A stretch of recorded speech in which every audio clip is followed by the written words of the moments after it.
Bonsoir chers fidèles de la radio Réole et de la radio partenaire KFM. Depuis Pelé, nous sommes à l'heure des informations. Voici les titres de cette édition. Le chef de l'État togolais Faure Gnassingbé a reçu en audience hier mercredi une délégation de la conférence des évêques du Togo. La délégation a annoncé officiellement au président de la République le décès de Monseigneur Nicodème Bariga Bénisson, archevêque métropolitain de Lomé, rappelé à Dieu le 4 août dernier. Également dans l'actualité, le programme d'insertion professionnelle des jeunes est à sa phase d'étude par les acteurs clés de l'enseignement technique et de la formation professionnelle à travers un atelier de 2 jours à Lomé. Espoir football en fin d'édition. Le sélectionneur adjoint de l'équipe nationale A est Koubadia Kader, désigné ce mercredi 7 août par la Fédération togolaise de football. Messieurs et dames, c'est tout pour les titres. Le développement dans un instant.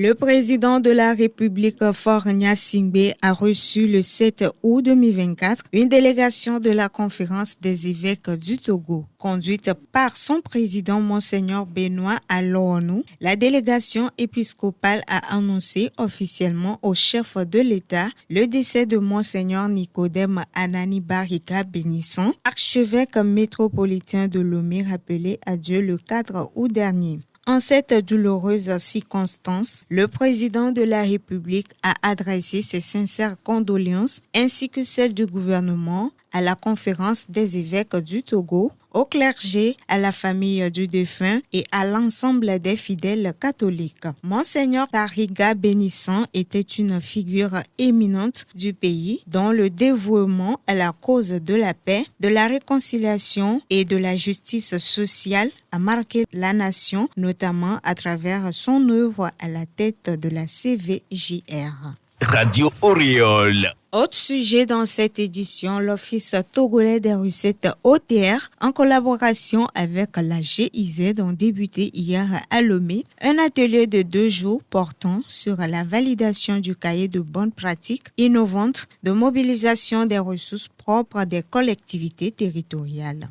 Occasion pour ces experts d'harmoniser leur point de vue sur ces bonnes pratiques pour en faire un document de référence et pouvant améliorer efficacement les recettes annuelles. François Mengele, chef au programme de décentralisation et gouvernance 4 de la GIZ, nous parle des objectifs de ce cahier. L'objectif, c'est de développer d'abord un outil, un cahier qui synthétise cette innovation, qui montre aussi les résultats, que ce cahier puisse permettre de le disséminer à l'endroit de toutes ces collectivités qui n'ont pas participé à l'atelier ici, au-delà de l'Afrique de l'Ouest, bien sûr, et de permettre à ce que la connaissance puisse être partagée. Au total, 9 pays d'Afrique participent à cette rencontre pour un échange d'idées. Écoutons Ata Kakra Essian, commissaire des impôts à l'OTR. Le cahier de bonnes pratiques innovantes de mobilisation des ressources propres des collectivités territoriales apparaît ainsi comme un enrichissement mutuel des outils et processus nationaux en matière de mobilisation de ressources propres des collectivités territoriales. Comme annoncé tantôt dans les titres, pour favoriser l'insertion professionnelle des jeunes sortant du système de l'enseignement technique et de la formation professionnelle, le ministère de tutelle a créé une cellule pour leur suivi. Un programme vient d'être élaboré en ce sens et qui a fait objet d'études par les acteurs clés du secteur au cours d'un atelier de 2 jours ouvert ce mercredi à Lomé. Suivons Komlavi Kodjovi, coordonnateur de la cellule d'appui à l'insertion professionnelle pour plus de détails. Il s'agit d'octroyer des kits à nos jeunes sortants, les aider à s'installer d'eux-mêmes, à créer des espaces de coworking dans les établissements de l'enseignement technique et de la formation professionnelle. Nos jeunes sortants font beaucoup d'innovation, font beaucoup de production d'ouvrages. Et donc, les lauréats, les 50 qui sont retenus chaque année, seront immédiatement insérés à travers l'appui de nos partenaires financiers. Le programme répond parfaitement aux réformes de l'agenda gouvernemental 2020-2025 qui vise à amener le taux d'insertion professionnelle d'au moins 80%. Écoutons Ekekoku Odin, ministre délégué chargé de l'enseignement technique. Le secteur de l'enseignement technique et de la formation professionnelle est aujourd'hui à juste titre au cœur des réformes et de l'agenda du gouvernement togolais, fixant comme indicateur dans notre secteur un taux d'insertion professionnelle d'au moins 80% d'ici 2025.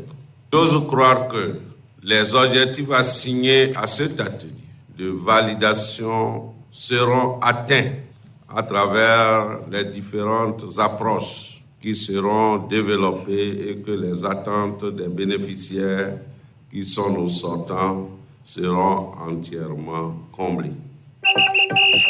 Sport football à présent, la Fédération togolaise de football FTF a désigné mercredi 7 août Koukbadia Kader, sélectionneur adjoint de l'équipe nationale A, comme entraîneur par intérim des éperviers. Cette décision a été prise en attendant la finalisation du contrat du nouveau sélectionneur principal de l'équipe nationale A, Nimbombe Dari. Le mois prochain, le Togo débutera les éliminatoires pour la CAN Maroc 2025. Pour leur premier match, les éperviers affronteront le Libéria le 6 septembre au stade de Kégué à Lomé à partir de 16h GMT. 3 jours plus tard, le Togo sera en déplacement pour défier la Guinée équatoriale. Ce match aura lieu le 9 septembre 2024 au stade de Malabo à partir de 17h heure locale, 16h GMT. De quoi ouvrez l'info.